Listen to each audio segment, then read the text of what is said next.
어, 오늘 발표를 이제 대다수의 청중들께서 한국 분이시기 때문에 국어로 해달라는 요청을 받았습니다. 그래서 두 분께서 이제 번역된 통역을 통해서 들으시고요.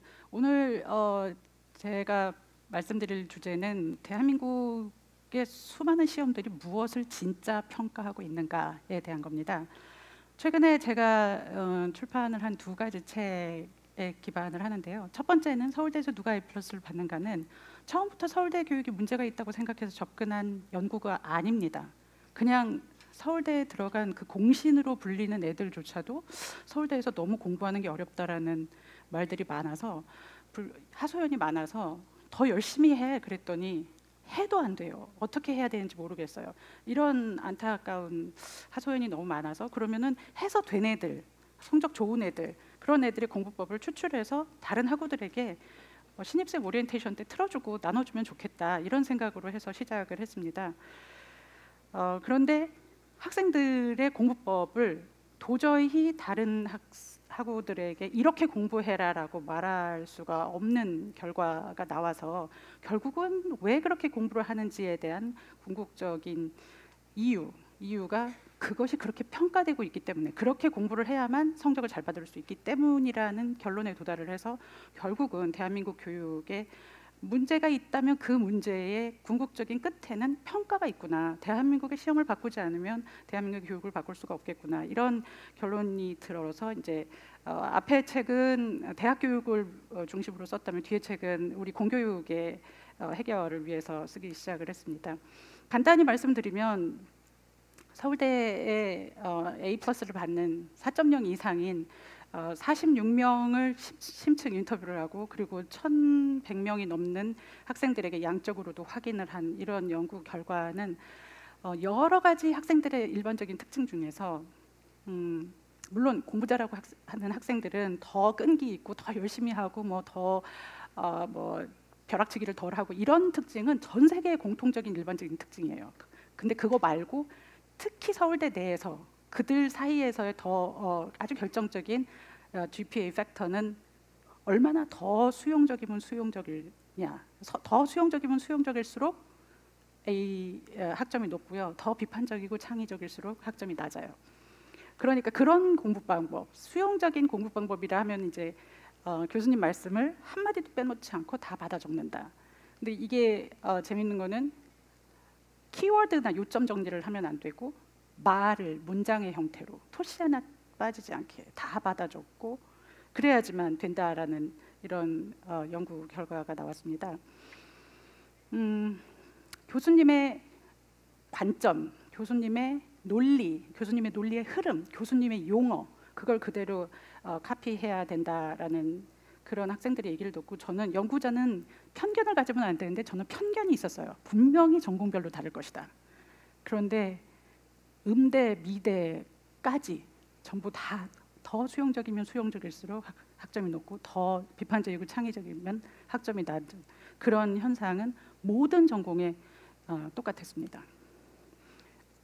이게 그 그래프고요. 학점 1,111명의 그래프고요. 자기가 수용적이냐, 비판적이냐, 창의적이냐 이런 걸 물었을 때 이 긴 바가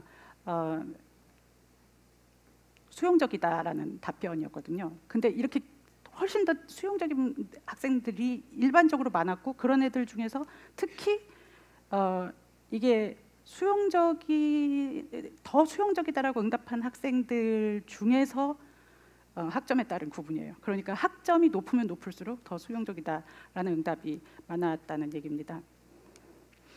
학생들에게 질문을 했습니다. 내가 굉장히 좋은 생각이 있는데 그게 교수님과 달라. 그런데 내 생각에는 내 생각이 더 좋은 것 같고 내 생각이 더 맞는 것 같아. 그럴 때 내 생각을 시험이나 과제에다 쓰니 안 쓰니. 그래서 서울대에 그 4.0 넘는 학생들의 90%가 안 쓴다고 했습니다. 근데 제가 A+ 못 받을까 봐 안 쓰냐고 물었더니 학생들의 얘기가, 아니요, 그게 아니라 교수님과 제 생각이 다르다면 제 생각이 틀렸겠죠. 학생들은 그렇게 응답을 했습니다. 우리 교육이 교수와 내 생각이 다르다면, 교사와 내 생각이 다르다면, 교과서와 내 생각이 다르다면, 참고서에 뒤에 나온 문제집의 정답과 내 생각이 다르다면 내 생각이 틀렸을 거라고 학생들은 지레 판단하고 있었습니다. 누군가는 이렇게 말할 수 있습니다. 이제까지 우리 그래도 그게 주입식이든 뭐든 간에 이렇게 공부를 해서 우리나라 이만큼 경제 발전을 했고 우리나라 이만큼 컸는데 사실 뭐가 문제냐, 뭐 아주 문제가 없는 건 아닐 수 있지만 그래도 이런 교육 필요하지 않냐라고 주장을 하시는 분들 있을 수 있습니다. 지식에는 4가지 종류가 있습니다. 누군가는 사과나무에서 사과가 떨어지는 걸 궁금하게 만드는 교육을 합니다. 우리 교육은 사과나무에서 사과가 떨어지는 걸 궁금하게 만들 수 있을까요? 사과나무에서 사과가 떨어지면 그거를 막 생각하고 이리저리 고민하고 온갖 프로세스를 거쳐서 만유인력 법칙이라는 생성적 지식을 만들어냅니다. 이후에 수많은 다른 지식들을 제너레이팅을 하기 때문에 생성적 지식이라고 합니다. 누군가는 이런 생성적 지식 몇 개를 모아다가 롤러코스터를 만듭니다. 그런 지식을 응용적 지식이라고 합니다. 이런 생성적 지식과 응용적 지식까지는 굉장히 비판적이고 창의적인 사고력이 요구가 됩니다. 그런데 누군가는 롤러코스터를 만든 지식을 갖다가 대량 생산을 하는 데 씁니다. 그 대량 생산을 하는 데 쓰는 데 필요한 지식이 제조적 지식입니다. 제조업을 하는. 그런데 이런 제조적 지식에는 그 물건의 제품의 하자가 없고 품질의 이상이 없고 에러가 없고 오류가 없고 차질이 없는 거, 똑같이 하는 거, 있는 그대로 하는 거, 이런 게 굉장히 중요합니다. 그래서 수용적인 학습 능력이 이런 데에서 각광을 발휘할 수 있습니다. 우리는 이 제조적 지식으로 경제 발전을 했습니다. 누군가는 롤러코스터 대량 생산된 것 중에서 한 대를 사다가 놀이동산에 심고 그거의 작동법을 익히는 매뉴얼적 지식을 필요로 하기도 합니다. 그런 매뉴얼적 지식을 필요로 하는 사회는 아마도 한국전쟁 직후 정도의 사회가 됐을 겁니다. 그런 매뉴얼적 지식이 필요로 하는 그런 직업이 많은 한국전쟁 직후 정도의 사회에 이런 생성적 응용적 지식을 가진 사람들이 오면 백수로 놉니다. 직업이 없어서. 우리는 매뉴얼적 지식의 시기를 지나서 제조적 지식을 가지고 경제 발전을 했는데 이제 그런 대량 생산, 단순 반복 대량 생산하는 그런 제조업들이 전부 인도네시아, 베트남 이런 데로 갔잖아요. 그래서 사회는 이미 응용적 생성적 지식을 필요로 하는 산업 구조로 바뀌었는데 그런데 인재들은 제조적 지식으로 무장을 한 채 나옵니다. 그래서 사상 최악의 취업난인데 기업에서는 인재가 없다고 아우성입니다. 이 미스매치가 굉장히 심각한 사회 문제를 일으키고 있습니다. 초중고등학교뿐만 아니라 대학교의 교육은 사실상 속도보다 방향이 중요한데 우리는 엉뚱한 방향으로 전 국민이 전력 질주하는 속도전을 벌이고 있습니다. 누군가는 피사에서 그래도 우리나라가 나름 최상위권이니까 괜찮게 하는 거 아니냐 이러는데 피사는 전 세계적으로 딱 15살 때만 보는 시험입니다. 15살의 나이대에 배우는 정도는요, 전 국민이 선행을 하는 우리나라 같은 경우는 비판적 창의적 사고도 마치 조금 앞서 있는 것처럼 착시 효과를 일으키는 입문 단계의 교육입니다. 우리나라가 올림피아드 무슨 수학과학 전 세계 제패하는 수준으로 보면 노벨상 수십 명 나왔어요. 정상입니다. 그런데 우리나라가 막 공부를 잘한다, 애들이 뭐 세계적, 그거 다 어디까지냐면 대학 입학까지입니다. 왜냐하면 똑같이 OECD에서 한 피악을 보면은 이거는 피악은 15살이 아니라 25살에서 65세까지 성인들 대상으로 하는데 바로 OECD 평균 이하로 뚝 떨어집니다.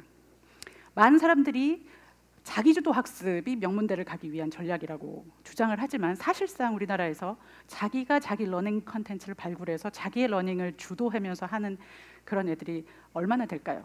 사실상 자기 관리 학습에 능한 학생들이 명문대를 가고 있는 현실입니다. 이러다 보니까 이제 학생들이 중간에 가서 길을 잃고 성찰할 시간이 없어서 대입병이라는 병에 걸려서 이게 사회 이슈가 돼서 다큐멘터리까지 나왔습니다. 중이병은 그 자신감이 하늘을 찔러가지고 북한의 김정은하고 맞짱 뜨는 그런 게 중이병이고, 이 대입병은 바닥을 치는, 그러니까 대학교 2학년 때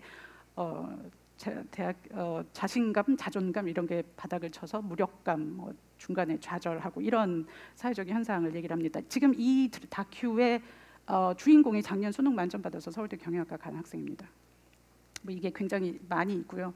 그래서 이제 제가 드리는 질문은 그렇습니다. 정말 우리 사회에서 대입에 성공했다고 한 애들을 진짜 성공이라고 볼 수 있느냐, 혹은 대학에서 성공했다고 한 애들을 진짜 성공이라고 볼 수 있느냐, 이런 성공이 진짜 성공이냐, 이런 질문. 그리고 오늘도 그렇고 어제도 그렇고 하루 종일 여러분들이 듣고 경험하신 얘기는, 발표자들의 그 발언은, 포인트는 세상이 바뀌고 있고 우리는 새로운 능력을 길러야 되는데, 그 새로운 능력에 뭐 많은 분들이 뭐 얘기를 하시죠. 비판적이고 창의적이고 협업 능력, 커뮤니케이션 능력, 이런 것들을 길러주고 있느냐라고 질문을 드릴 수 있습니다. 그리고 수많은 교육이 리더를 기르고자 하는데, 정말 리더를 기르는 것이냐, 아니면 정말 말 잘 듣는 관리자 수준을 기르는 것이 목표인 것이냐, 사회를 변혁시키는 트랜스포머를 기른다고 말은 하면서 실제는 그냥 트랜스미터만 기르는 것은 아니냐, 이런 질문이 제기가 될 수 있습니다. 특히 대부분의 명문 대학들은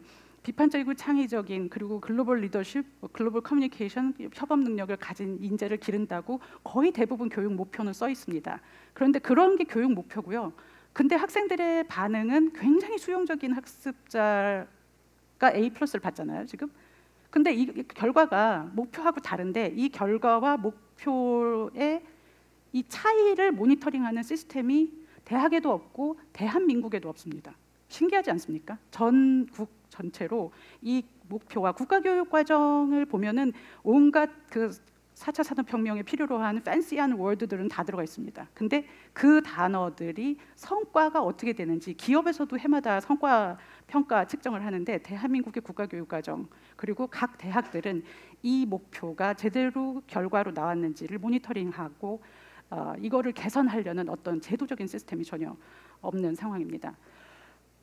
그래서 사실은 그 공부를 잘하는 학생들을 분석해서 그들의 학점 요인을 분석하는 것은 그 기관이 혹은 그 교육 시스템이 어느 방향으로 나가고 있는지를 알려주는 되게 좋은 지표로 사용할 수가 있습니다.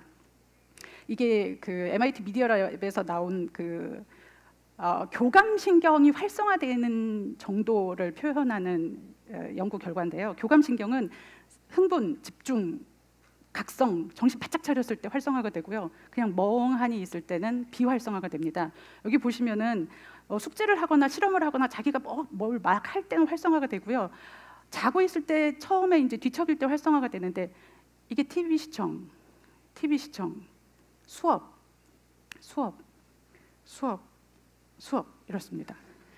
TV 시청이 엄청난 시청각적 자극이 들어오는 건데, 근데 내 머릿속에 엔진이 돌지 않으면 그거는 교감신경이 비활성화되는 거고, 수업도 역시 마찬가지로 비활성화 되는데, 어떤 종류의 수업이냐에 따라서 다르겠죠. 역시 내 머릿속에 엔진이 어떻게 도느냐에 따라서 다른데, 이건 또 다른 연구 결과예요.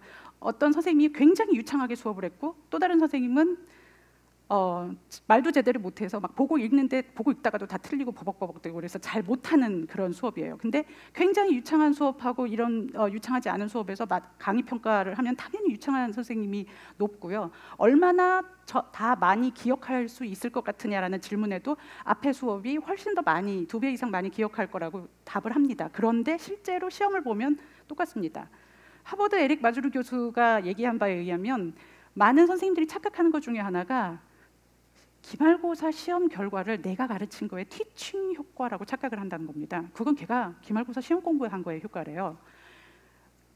우리나라는 티칭 효과만 측정하기는 되게 어렵습니다. 전 국민이 선행을 하기 때문에. 그래서 완전히 오롯이 티칭 효과를 측정을 하려면 선행발을 완전히 제거하고 기말고사 보기 전에 바로 직후에 물어봐야 되는데, 그러면은 별 차이가 없다. 아이가 직접 스스로 두뇌에 엔진을 돌리지 않는 한, 이런 수업인 한 똑같다는 얘기입니다. 제가 그 큰애하고 둘째하고 각기 다른 학제 시스템에서 성장을 했습니다. 저희 큰애는 끊임없이 왜 한국 학교에서는 글쓴이의 생각만 물어요? 왜 아무도 제 생각은 묻지 않죠? 그리고 대부분의 글쓴이들은 돌아가셨던데 그분들이 정말 그렇게 생각을 했는지 누가 알아요? 이런 식의 질문을 끊임없이 해대서, 너는 너무 생각이 많은 게 탈이야. 끊임없이 이렇게 질문을 하는 것 좀 생각 그만하고 진도 나가야 되니까 쓸데없는 질문 그만해라라는 그런 그렇게 많이 선생님을 괴롭혀서 탈출을 했습니다. 이제 한국 공교육을. 근데 둘째는 계속 한국 공교육에 있었어요. 한국 공교육을 탈출한 큰애, 그래서 탈출을 해서 인터내셔널 바칼로레아를 하는 학교로 우연히 갔는데 그 학교의 학제와 둘째네 학교의 시험 문제 어떻게 다르게 평가하고 어떻게 다르게 과제를 하는지를 비교하는 칼럼을 썼더니 그것이 이제 확대 취재를 해서 일면 기사로 나오게 됐는데요. 기사의 내용은 이렇습니다. 작년 코리안 한국 수능의 국어 문제를 보시면 45문항이 있습니다. 다 다음 중 적절한 것은, 다음 중 적절하지 않은 것은, 이게 다입니다.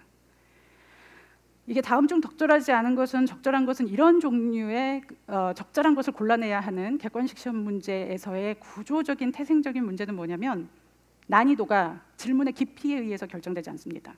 5개의 보기가 얼마나 다 답 같으냐, 다 비슷하게 답 같으냐, 그거에 의해서 결정됩니다. 그래서 그 유사한 보기들의 미묘한 차이를 변별해내는 능력에 우리는 고득점으로 보상해주는 시스템이 현재의 객관식 시험 시스템입니다. 근데 또 다른 종류의 시험, 예를 들어서 저희 큰애네 시험 같은 경우, 둘째네 시험은 이런데요. 큰애네 시험 같은 경우는 임진왜란, 삼포회란, 정유재란, 병자호란 이런 거를 다음 중 시대순에 알맞게 나열한 것은, 이런 거는 흔한 둘째네 시험이고요. 공교육에. 큰애네 시험은 전쟁 끝난 후에 평화 합의가 또 다른 갈등을 야기한다는 주장에 대해서 너는 어떻게 생각하는지 2시간 동안 써봐라. 이런 게 대입 시험입니다. 이런 게 내신 시험입니다. 그냥 질적으로 다른 종류의 공부를 할 수밖에 없는 질문을 합니다. 가장 적절한 것은 물을 때 그 가장 적절한 걸 누가 판단하느냐, 이게 굉장히 관건입니다. 얼마 전에 서울대의 한 교수님께서 이제 책을 읽고서 저한테 얘기를 하신 얘기가 있는데, 서울대에서 20년 동안 가르쳤답니다. 근데 매번 채점을 할 때 내 의견과 비슷하게 썼으면 얘는 수업을 잘 들었구나, 그래서 점수를 주고, 말이 되긴 하지만 내 의견과 다른 의견을 쓰면 얘 뭐지? 이런 생각이 들어서 깎았답니다. 그런데 이게 학생들의 다양성과 창의성을 누른다는 생각을 20년 동안 단 한 번도 해본 적이 없답니다. 왜냐하면 내 의견이랑 비슷하게 써야지만 공부를 한 것 같다라고 믿어왔다는 겁니다. 이게 굉장히 중요합니다. 많은 선생님들이 내가 한 거랑 비슷하게 하면, 내가 한 거랑 동일하게 하면 그러면 얘는 공부를 했구나라고 생각을 해서 거기에 적절하다는 보상을 줍니다. 그런 평가 시스템이 현재 있는데, 틀리지는 않았지만 다른 의견에 대해서는 우리는 얼마나 지금 어떻게 평가를 하고 있는지에 대한 질문을 사실은 아무도 하지 않고 있습니다. 어떤 선생님께서는 제가 전공 과목은 굉장히 할 게 많은데 교양 과목 중에 비판적 사고와 창의적 글쓰기라는 과목이 있어요. 그러니까 비판과 창의 중요한 거 알겠으니 비판과 창의는 거기서 배우고 제 과목에서는 전공 수업만 하면 안 됩니까? 이런 질문을 합니다. 비판과 창의는요, 연습과 훈련에 의해서 길러질 수 있는 능력입니다. 타고나서 바꿀 수 없는 게 아니고요. 근데 그게 특징적인 게 지네릭한 어빌리티가 아닙니다. 범용적으로 과학에서 비판과 창의가 길러졌는데 그게 문학으로 전이되지 않습니다. 기계공학에서 비판과 창의가 음악으로 전이되지 않습니다. 막 여기를 이렇게 막 운동을 했는데 여기에 이두박근 산두박근이 생기지 어느 날 갑자기 허벅지 대퇴부에 살이 붙지 않습니다. 그래서 선진 좋은 훌륭한 평가라고 불리는 것들은 전 과목에서 비판과 창의를 하고 전 과목에서 논술을 하고 그렇게 진행을 합니다. 영역 특정적인 능력이라는 거고요. 제가 교차 실험을 해봤습니다. IB를 막 꺼내는 수업을 많이 한다고 알려진 인터내셔널 바칼로레 학생들에게 한국 수능을 준비 없이 한번 보게 해봤고요. 한국 수능을 보는 학생들에게 IB 시험을 보게 해봤습니다. IB 시험을 본 학생들 중에서 혹시 개인의 능력 때문에 시험을 못 봤다라는 변수가 들어갈까 봐 걱정이 돼서 이미 그 옥스퍼드나 캠브리지나 홍콩대나 서울대보다 랭킹 높은데 합격한 학생들을 대상으로 실험을 진행을 했습니다. 결과는 한국 수능에서 1등급 한 명도 없었고요. 그리고 캠브리지 공대 합격한 학생도 수학이 반타작이었습니다. 왜 그랬냐? 한국 수학은 계산기, 그 마트에서 1,000원이면 살 수 있는 계산기처럼 계산을 시간 내에 정확하게 하는 능력이 평가 기준에 포함되어 있고, 여기 수학은 3차원 그래프가 나오는 공학용 계산기를 활용해서 얼마나 자유자재로 그걸 능수능란하게 활용을 해서 그 너머의 생각을 하느냐가 수학의 평가 기준에 포함되어 있습니다. 그래서 1,000원짜리 계산기처럼 하는 계산을 잘 못합니다. 그래서 성적이 떨어진 것 같습니다. IB 학생들 중에 대답이 수학은 당연히 푸는 방법이 여러 가지가 아닌가요? 그런데 문제를 봤는데 이렇게 긴 지문에 내가 어떤 방법으로 풀었는지는 고려하지 않고 그렇게 막 풀었는데 보기가 1번 61, 2번 62, 3번 63, 4번 64, 5번 65였대요. 그렇게 길게 풀다가 더하기 1만 틀려도 그냥 틀리는 게 대한민국에서 말하는 객관식 시험의 공정입니까? 라고 되물었습니다. 한국 학생들에게 IB를 시험을 보게 했는데요. 충남교육청의 지원을 받아서 그 내신 등급별로 다른 그룹으로 해서 시험을 봤습니다. 근데 이구동성으로 학생들이 하는 얘기가 한국의 논술과 굉장히 달라요. 그래서 한국의 논술과 어떻게 다르냐 그랬더니 이것도 다 논서술형인데 한국의 논술은 출제자의 의도와 채점자의 기대를 예측해서 쓰는 사실상 정답이 정해져 있는 객관식의 또 다른 형태일 뿐입니다 라고 아이들이 이구동성으로 얘기를 했습니다. 그리고 학생들이 신기하다, 새롭다, 낯설다, 어렵다, 그런데 재미있다 이런 얘기를 합니다. 그래서 왜 재미있냐 그랬더니 틀리든 말든 일단 내 생각을 쓰는 거잖아요. 학교에서는 사실상 내 생각을 쓰는 것이 자유롭게 기회가 주어진 적이 없었다는 그런 이야기를 합니다. 사교육이 폭발할 것 같다라는 의견이 있는데 어떻게 생각하냐 학생들한테 물으니까 적어도 쪽집게 고액 과외는 없어지겠지요. 그리고 단순 반복 문제풀이 학습지와 학원들은 없어지지 않을까요? 만약에 학원들이 변종을 하더라도 꺼내는 수업, 생각을 꺼내는 학원 이런 걸로 바뀌지 않겠습니까? 그런 이야기를 합니다. 무엇보다 학생들의 GPA 순서가 뒤바뀌었습니다. 여기 암기자라는 내신 1등급이 창의력은 7등급 이런 결과가 나왔습니다. 이걸 구체적으로 실험 결과를 보면요.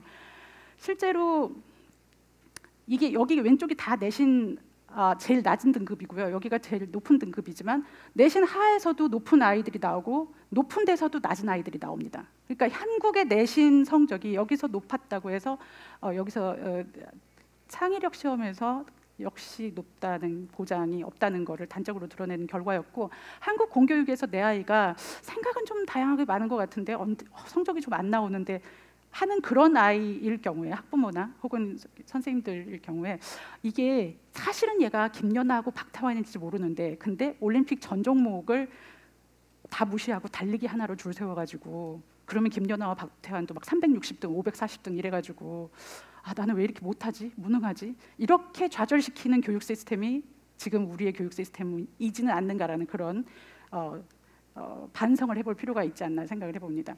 저는 교육은 물 만난 물고기를 만드는 거라고 생각합니다. 강물에서 잘 사는 물고기가 바닷물에 갖다 놓으면 숨을 제대로 못 쉽니다.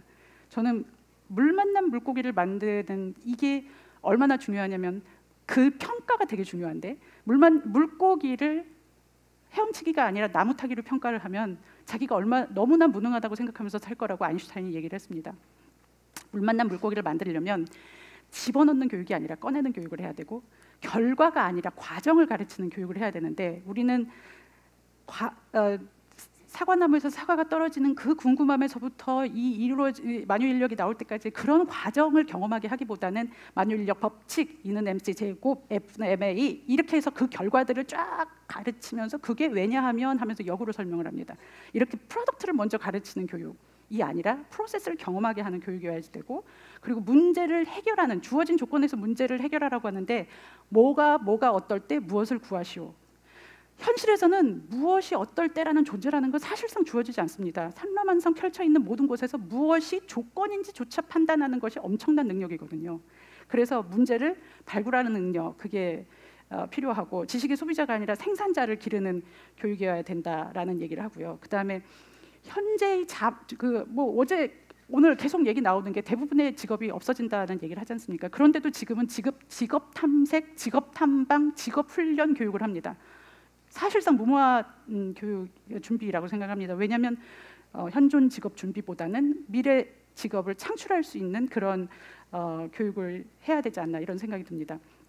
최근에 제가 쓴 칼럼들 혹은 기사들 중에서 몇 가지 소개하겠습니다. 한국의 SAT, 한국 수능이 이제 창의성을 죽인다라는 그런 얘기였고요. 모두가 학위를 얘기하고 정말 교육은 얘기하지 않는다. 그리고 한국 교육은 생각하는 힘을 기르지 않고 그리고 또 이제 국정교과서가 거민정 교과서하고 막 난리 치면서 싸울 때 제가 그럼 거민정은 답입니까? 거민정은 선입니까? 그런 질문을 하는 그런 질문을 하는 칼럼을 쓴 적이 있습니다. 거민정 교과서를 선택을 해도 어느 학생도 8개의 거민정 교과서를 비교 분석하면서 배우지 않습니다. 그 학교가 선택한 딱 하나의 교과서만 배우고요. 그리고 그 시험을 잘 보려면 처음부터 끝까지 다 외워야 됩니다. 거민정을 선택하든 국정을 선택하든 누구든 전쟁이 사회 변화를 가속화시킨다는 관점에 대해서 2시간 동안 써봐라 못 씁니다. 그래서 국정이든 거민정이든 주입식 회귀라 그리고 하나의 사관을 주입하는 한에서는 같은 프레임이라는 생각이 듭니다. 그리고